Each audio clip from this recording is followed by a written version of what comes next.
ঘরে সুখ শান্তি আনার, ঘরে সবাই সবাইকে ভালোবাসুন, সবাই সবাইকে গিফট করুন। আল্লাহর হাবিব সাল্লাল্লাহু আলাইহি ওয়াসাল্লাম বলেছেন, তাহা দাও তাহাব্বু, একে অপরকে হাদিয়া দাও, ভালোবাসা বাড়ায় দিবে কে? পারবেন না হাদিয়া দিতে? বাবা ছেলেরা হাদিয়া দেন, ছেলে বাবারা হাদিয়া দেন। খুব দামি হওয়া লাগবে, আইফোন XS Max এটা লাগবে এমন কোনো কথা না। একটা কলম কিনে দেন হাদিয়া, একটা বই কিনে দেন হাদিয়া, ঠিক কিনা? স্ত্রীকে ফুল কিনে দেন, পারা যাবে না? হাদিয়া। ভালোবাসা বাড়ায় দিবে কে? পরিবারের সবাই সবাইকে সম্মান করতে শিখুন, দোষ চর্চা না করে ভালো দিকগুলো সামনে নিয়ে আসুন। আমাদের ফ্যামিলিতে সবচেয়ে বড় সমস্যা হচ্ছে বৌমা আর শাশুড়ির মধ্যে ঝগড়া। আলহামদুলিল্লাহ আমাদের পাড়াডগের এই সমস্যা নাই। হ্যাঁ, আমি বাঁচায় দেওয়ার জন্য বললাম নাই, কয় আছে। ফিল করি, ফিল করলে কষ্টে বুকটা ভরে যায়, পড়লে কষ্ট হয়, এগুলো অনেক কষ্ট হয়। শাশুড়ি বউরে কষ্ট দেয়, আবার অনেক শাশুড়ি লেখে, হুজুর বউ আমারে কষ্ট দেয়। প্রধান সমস্যা কি জানেন? ডোমিনেটিং অ্যাটিটিউড, খালি দোষ খোঁজে, নিজের দোষের শেষ নাই, ওইদিকে তাকায় না। পোলাপাইন গুলা কইতেছে ঠিক, তার মানে বহুত জ্বালা যন্ত্রণায় আছে। বউ কয় কারে ভালোবাসো? আমারে না তোমার মারে। মা কয় কারে চাস? আমারে না তোর বউরে। মাঝখান দিয়ে আমগো জীবন তেজপাতা, ঠিক কিনা? আল্লাহ তুমি ঘরগুলোতে সুখ দাও, আল্লাহ পরিবারগুলোতে শান্তি দাও, শাশুড়ি বৌমাকে মার মেয়ের মতো বানিয়ে দাও। প্রধান সমস্যা আমি পেয়েছি, শুনবেন? জেনারেশন গ্যাপ, এটা বড় সমস্যা। শাশুড়ি অনেক আগের আমলের, বৌমা হচ্ছে এই আমলের। জেনারেশনে গ্যাপ আছে না নাই? শাশুড়ির চিন্তা একরকম, বৌমার চিন্তা আরেক রকম, তাই না? বাঁচার উপায় একটা, মিউচুয়াল আন্ডারস্ট্যান্ডিং। কেউ কারো উপর খবরদারিত্ব করতে চাইবেন না। শাশুড়ি চায় আমার কথা মতো চলবে বাড়ি, বৌমা কয় আমি আইছি আমার উপরে কথা নাই। দ্বন্দ্ব আছে না নাই? না। পাড়াডগারের শাশুড়ি আম্মারা মেহেরবানি করে বউদের উপর অত্যাচার করবেন না। বউরা আপনার মেয়ের মতো। অনেক মা, এই মজার কথা শোনো, মজার কথা, এদিকে তাকা। অনেক মা ছেলের প্রশ্ন করে, আমি তোরে এত কষ্ট করে লালন পালন করলাম, আর বিয়ে করার পরে বউ তোর আপন হয়ে গেল? এরকম একটা কমন প্রশ্ন আছে না নাই? তো এক চালাক ছেলে মারে উত্তর দিছে, মা তুমি মা ডাক শোনার জন্য জীবনে কি কষ্টটাই না করছো। আমারে তুমি 10 মাস 10 দিন পেটে ধারণ করছো, এত বড় বস্তা, খাইতে পারতা না, টয়লেটে যেতে পারতা না, খালি বমি করতা, ওষুধ খাইতা। 10 মাস পেটে ধারণ করলা, 2 বছর দুধ খাওয়াইলা, আমার পেশাব পায়খানা পরিষ্কার করলা। এরপর 2 বছর বয়সে, 3 বছর বয়সে আমার মুখে বোল ফুটলো, তখন আমি তোমারে ডাকতে শুরু করলাম মা মা। এই মা ডাক শোনার জন্য তুমি এত কষ্ট করলা, আর পরের বাড়ির মাইয়া বাড়িতে আইসাই তোমারে ডাকা শুরু করছে মা মা। তো যেই লোক তোমারে মা ডাকে তারে আমি ভালোবাসবো না কেন মা?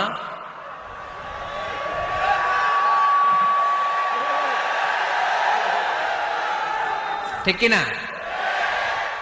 আমার মুখের মা ডাক শোনার জন্য তুমি এত কষ্ট করলা, আহা কি কষ্ট। আর পরের বাড়ির চিনি না জানি না এক মেয়ে এসেই তোমার ডাকা শুরু করছে মা মা।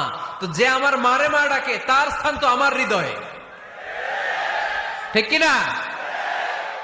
প্রথমে শাশুড়ি আম্মারা শোনেন, মহিলা প্যান্ডেলের শাশুড়িরা, ছেলের বউয়ের উপর রাগ করেন না। আপনার অনেক অভিজ্ঞতা আছে, বৌমার কোনো অভিজ্ঞতা আছে? নতুন এক্সপেরিয়েন্স নাই। বৌমাকে একটু সময় দেন, একটু গুছায় নিতে দেন, পারবে। রান্না ভালো হয় না, পারবে। ঘুম থেকে দেরিতে ওঠে, উঠবে আস্তে আস্তে। আপনাদের সাথে মানায় চলতে পারে না, পারবে, সব পারবে। আপনিও একদিন পারতেন না। আপনি যখন প্রথম বৌমা হয়ে গেছিলেন ওই কথাগুলো খেয়াল করেন, আপনার দিনগুলো তখন কেমন কেটেছিল। এজন্য পাড়াডগাইয়ের শাশুড়ি আম্মারা বৌদের উপর জুলুম করেন না, অত্যাচার করবেন না। অনেক শাশুড়ি আছে পান থেকে চুন খসলে বদদোয়া দেয় বৌমারে, আছে না নাই? ছেলের বউ, এই মেয়ের বদদোয়া দিলে তো আমার ছেলের পরিবারের ক্ষতি, আমার নাতি নাতনিদের ক্ষতি। এই কমন যোগ বিয়োগটা বুঝে না, এটা করবেন না, কষ্ট দিবেন না বৌমাকে। খেয়াল রাখবেন, আপনি যদি আপনার বৌমাকে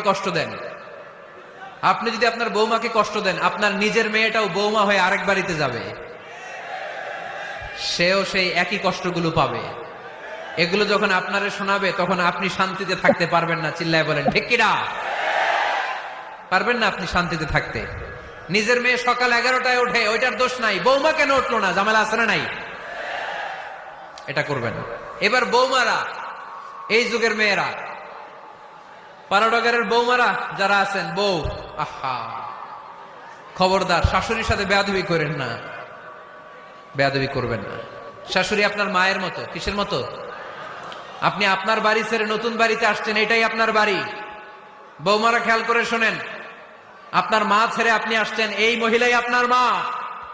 বাবা ছেড়ে দিয়ে আসছেন, এই শ্বশুরই আপনার বাবা। আজকে আপনার শাশুড়ির সাথে আপনি যা যা করবেন, আপনার শেষ বয়সে আপনার নিজের ছেলেটারে যখন বিয়ে দিবেন, আপনার ছেলের বৌমাও আপনার সাথে তা তাই করবে।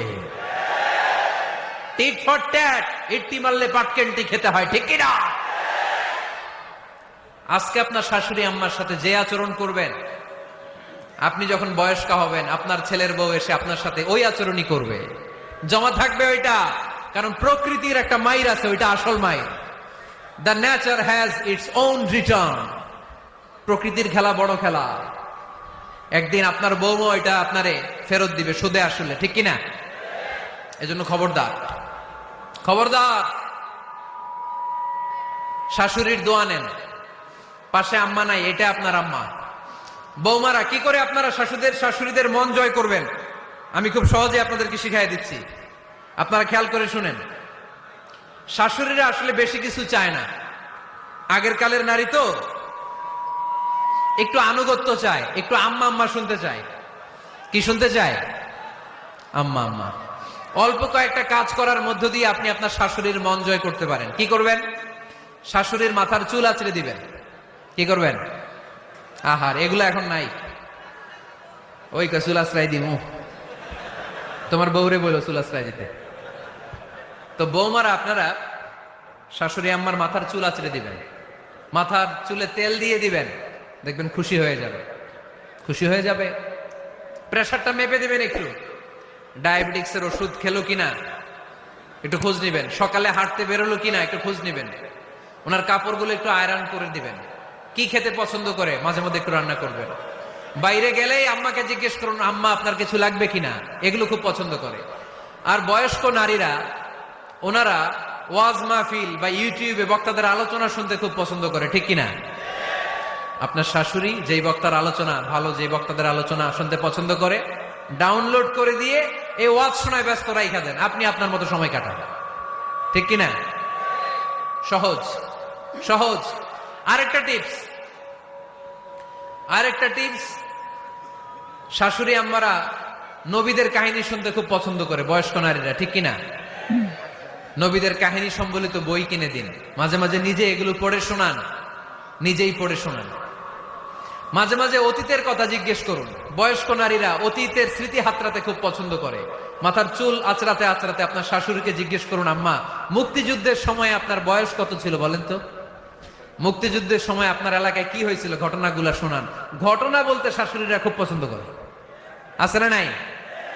দেখবেন বয়স্ক নারীরা, পুরুষরা অতীতকালের গল্প বলতে পছন্দ করে। একবার জিজ্ঞেস করবেন, আম্মা বিয়ের সময় আপনার বয়স কত ছিল, বিয়ের সময় আপনি দেখতে কেমন ছিলেন? বিয়ার কথা যখন কইবেন, দেখবেন ওই দিন বুড়ি মাগার জোয়ান হয়ে গেছে গা, ঠিক কিনা? শাশুড়ি আম্মারা এগুলো খুব পছন্দ করে, স্মৃতি হাতড়াতে। তখন বলবে যে, মা বিয়ের সময় আমার বয়স ছিল মাত্র 12, তোমাদের তো এই সময় দেরি করে বিয়ে হয়, আমাদের বিয়ে হতো অনেক আগে, আমার মাথায় অনেক চুল ছিল, এখন আর নাই, আমি আমার গ্রামে সবচেয়ে সুন্দরী মেয়ে ছিলাম। এগুলো শোনাবে আপনারা। এইভাবে নানাভাবে আপনি চাইলেই আপনার শাশুড়ি আম্মার মন জয় করতে পারেন। এভাবে আস্তে আস্তে যদি আপনার শাশুড়ি আম্মার হৃদয়ে আপনি জায়গা করে নিতে পারেন, দেখবেন আপনার শাশুড়ি আপনার ছাড়া কিছুই বোঝে না। আওয়াজ করে বলতে হবে, ঠিক কিনা?